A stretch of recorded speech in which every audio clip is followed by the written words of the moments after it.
மனது கெட்டு போயிருக்கு அப்படிங்கும் போது பல பிரச்சனைகள் அங்கு வருகிறது.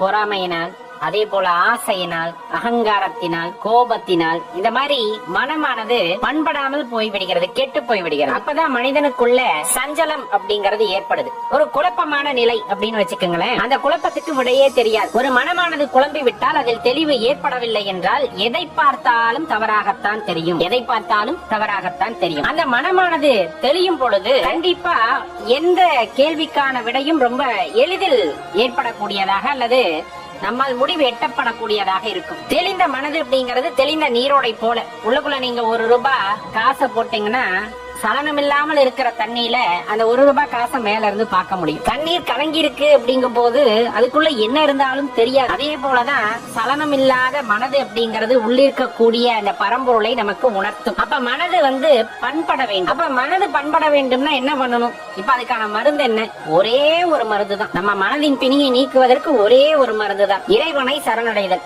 எல்லாம் இறைவன் என்று எதுவும் எனக்கில்லை, எந்த நடப்பதும் எனக்கும் அதுக்கும் சம்பந்தம் இல்லை, எல்லாம் இறைவனின் செயல் அப்படின்ட்டு இறைவனை சரணடைந்து விட்டு நாம் அந்த வழியிலேயே பயணிக்கின்றோம். அப்படிங்கும் போது கண்டிப்பா நம்ம மனதானது ஒரு பக்குவ நிலை ஒரு கட்டத்தில் எய்தும். அப்ப மனதில் ஏற்படக்கூடிய பிணியை போக்குவதற்கு ஒரே வழி இறைவனை சரணடைதலாகத்தான் இருக்க முடியும். மனதை பண்படுத்துவதன் மூலமாகத்தான் நாம் ஒரு உயரிய நிலையை எய்த முடியும் அப்படிங்கறத தெளிவா தெரிஞ்சுக்கிட்டு அதுக்கான வழியை நோக்கி நம்ம பயணிக்கணும். எத்தனை தெய்வங்கள் இருந்தாலும் சிவபெருமானுக்கு ஒப்பானவர் யாரும் இல்லை அப்படின்னு குறிப்பிடுவாங்க. உங்க மனது செம்மையடைய வேண்டும் அப்படின்னா சிவபெருமான வழிபடும் பொழுது, அவரையே எண்ணி இருக்கும் பொழுது, அவரையே துதிக்கும் பொழுது, துதிப்பாடும் பொழுது கண்டிப்பா மனமானது மகிழ்ச்சி அடைகிறது.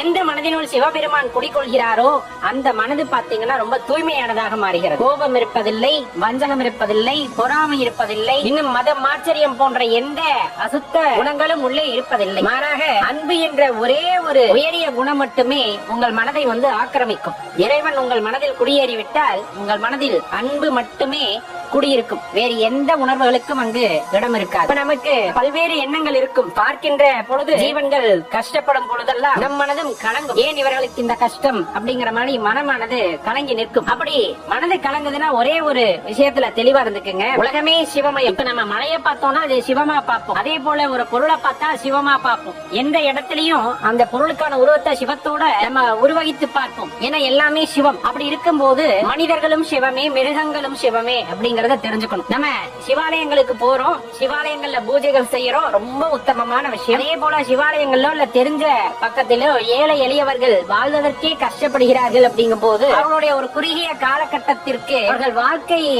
நடத்துவதற்கு நாம் உதவுகிறோம் அப்படிங்கும் போது கண்டிப்பா அத ஈஸ்வரனோட அந்த ஒரு செயலை நீங்க எடுத்து செய்யறீங்க. உங்களை கருவியா மாத்துறாரு. அவரு நேரடியா செய்வதற்கு பதிலா உங்கள் மூலமா செய்ய வைக்க